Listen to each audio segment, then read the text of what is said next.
G'day guys, welcome back to the channel. These are my Walksnail Goggles X, which I've had now for just over a year. One of the original ones that came out. Unfortunate ones that need the module on top to get the head tracking and the analog video footage input. So other than that, I've been very happy with them. There haven't sort of been any issues with them at all. Used them quite a bit over the year and they haven't really failed me at all in any of my flights. So I recently upgraded the antennas to triple feed patch aerials. They were just cheap at the time and I couldn't afford true RCs that I wanted, but I was pretty keen to test them. That's in a previous video if you want to see how they went. They were of benefit to the range and worth getting if you can't afford the true RC X2 Airs. So now my X2 Airs have arrived, which I purchased from Next FPV in Australia. Check them out if you haven't ordered from them, quite good. So quite a popular brand of aerial and very well made product. The true RC X2 Airs come in a pair. I paid $169 at the time I've made this video for the pair of them. They're not cheap, but they do claim to be a very good upgrade for any goggles. So that's the reason I went for them. I've seen some people go at some really good distances with these, so I thought, well, that's what I'll go for. Mine are a left-hand circular polarized, which is what you need for the stock Walksnail Goggles X. They have RP-SMA connectors built at an angle which give them a bit of an up tilt when the goggles are sitting on your face. These particular aerials are custom made with the RP-SMA connectors, so they fit directly to the Goggles X. They're made to fit the Goggles X without any adapters. And they make sure that they end up facing in an upward tilted position for maximum range when they're on your face. So I've got them sitting on the top like it says, and the bottom I've just got the stock stubby antennas, but I am thinking I might get some true RC ones as well, as they say it works well in combo, using the stubby antennas on the bottom. Circular polarized, mount direct on the Walksnail Avatar or Fact Shark Dominator goggles. Sector type beam shape, widest on the horizontal. They have a high 13 dBIC for unsurpassed long range and signal penetration. Large SWR and axial ratio bandwidth work even out of the 5.8 GHz band. I did see that where they do go up to 7 GHz. Custom RP-SMA connectors with compound angle to have the X2 Air face antennas face forward. So with a height of 72 millimeters, width across of 34 mil, and a depth of 10 millimeters, the aerials were actually a bit smaller than I expected them to be when I first seen them.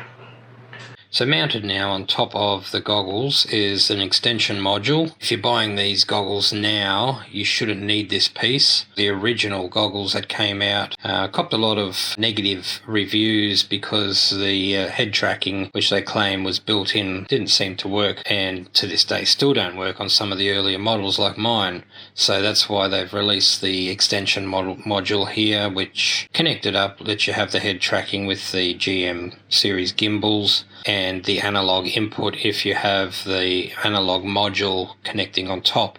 To be honest, I'm not going to worry about the analog module because I do plan to put all my craft over to HD eventually, and I don't really like the bulkiness of the module sitting on top of the extension module anyway. I wasn't really impressed with the extension module, to be honest, putting it on there, and thought, well, if I need the head tracking and I do want to get set up with the gimbal and the high definition camera, I'm going to want to do the head tracking, so this is my only way of being able to do that with these goggles. So I'm not going to go into how it was fit. It's pretty simple. There's plenty of videos out there to show you how to fit this. So the dimensions on this module are 47 mil by 32 millimeters, and it's 13 millimeters in width. It's not overly big, but it does add to the bulkiness, especially with the added wires that are needed to connect it up and power it. So at this stage, it's pretty much useless to me because I don't have a gimbal on any craft at the moment anyway, but I thought instead of it lying around, I'll connect it up anyway. So then my mods to the Goggles X that I've got done now. So what we might do is head out to the field and we'll go and have a bit of a fly around with so ZOHD Drift has got the 1S Lite camera in it. We might just see if we can kindly test the range a bit and just sort of see what we can push it to, depending on how the wind is out there. The drift isn't the best for wind, so we need to be a bit careful there. Like I said earlier, we've got the X2 Airs we're going to be running today on the goggles. Just a stubby antennas on the bottom that came with the goggles. I'm not going to be testing a huge amount of distance, but we'll see what we can do anyway. There's no wind at the moment, it's quite early. So this is a housing estate that's yet to be built, so got a little bit of area up around here we can fly. But I think we'll venture out up that way somewhere and see what sort of range we can get. Sun hasn't risen yet.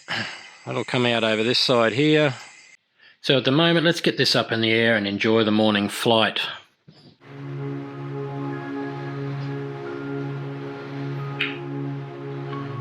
It's a very gentle flyer, the ZOHD Drift. So it's running iNav 7.1.2 at the moment, using a 2-cell battery, 3,500 milliamp battery.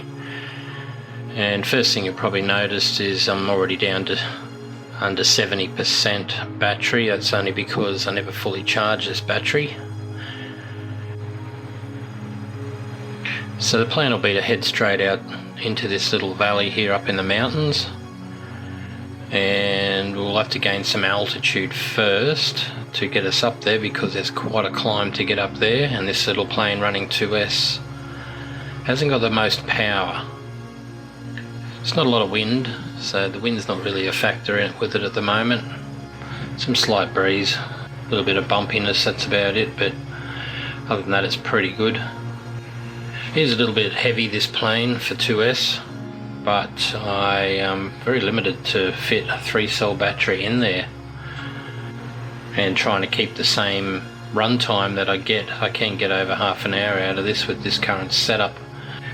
And if you also notice too, during that flight, the OSD was a few seconds delayed from the actual video. If you're wondering why the horizon looked like it was drifting, it's not. It's just that it's not totally in sync for some reason. I'm not too sure what's going on there, but after I've pieced it together on the computer software program that I use, that it doesn't quite sync it up for some reason, and it's always a few seconds out at the very end.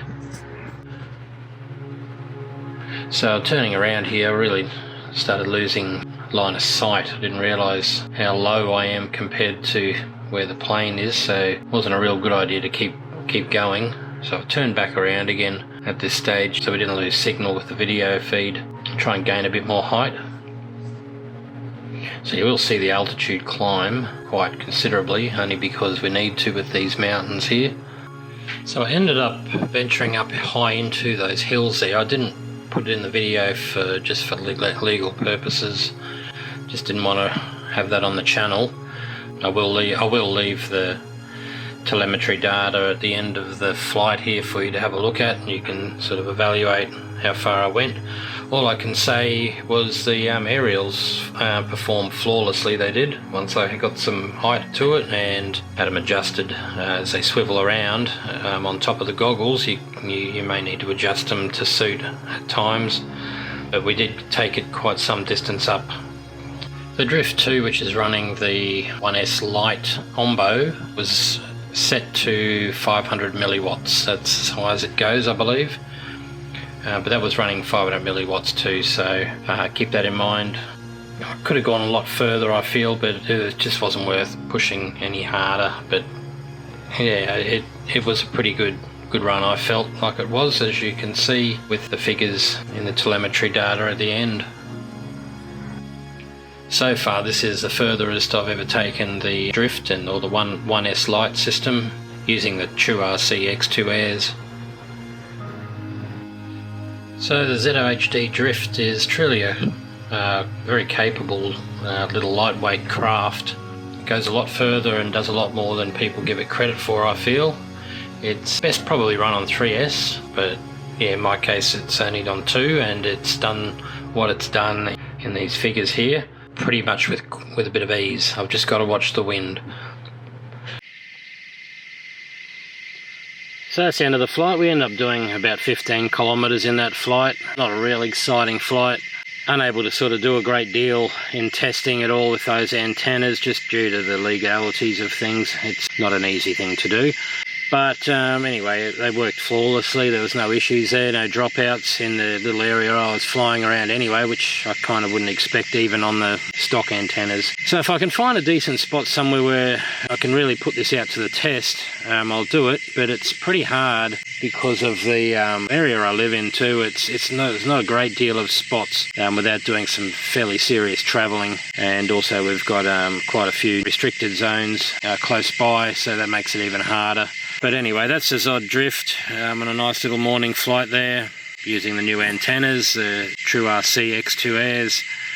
Hope you enjoyed that video, guys. If you haven't got a Drift, go grab one. They're a great little craft to fly in calm days, and a good little FPV setup that in the right conditions can go a long way too, if you really want to push it.